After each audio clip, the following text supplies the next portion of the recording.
Assalamualaikum dan selamat sejahtera.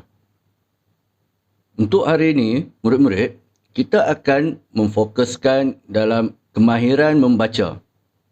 Alright. Membaca ada beberapa jenis. Hari ini kita nak membaca berita. Apa yang kamu faham tentang berita? Pernah tengok berita kan? Berita ada dalam TV, dalam radio. Penulisan pun ada juga menulis berita. Okey, jadi kalau penulisan tu, dia ada format dia.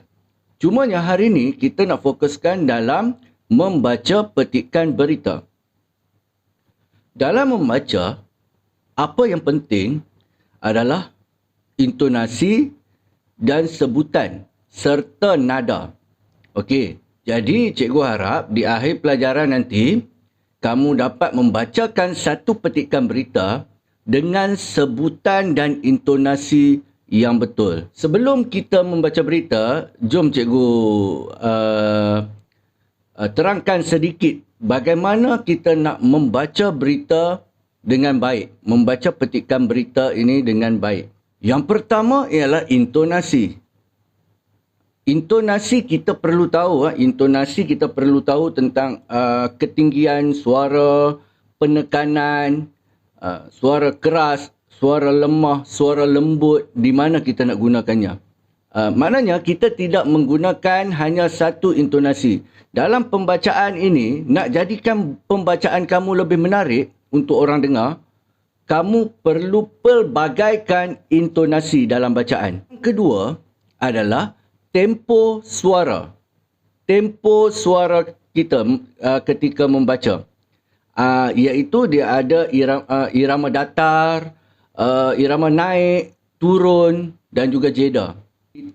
Pembacaan kita akan jadi lebih menarik.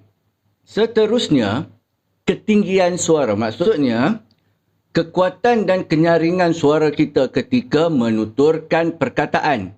Dan ingat, setiap perkataan kita mestilah, sebutan kita mestilah bulat dan jelas. Maksudnya, sebutan kita, kita sebut satu-satu perkataan itu dengan jelas. Walaupun kita baca cepat, tetapi jelas dan dapat didengar oleh pendengar dengan baik. Cikgu akan bacakan sedikit petikan berita. Kuala Lumpur, 27 September.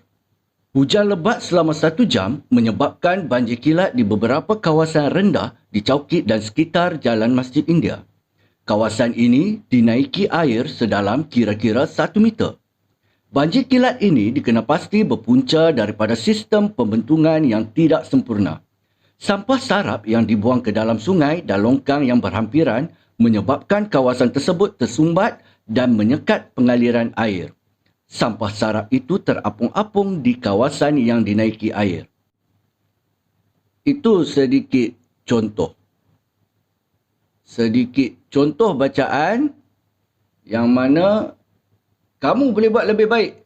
Cikgu bukan pembaca berita, jadi bacaan cikgu biasa sahaja. Right. Okey.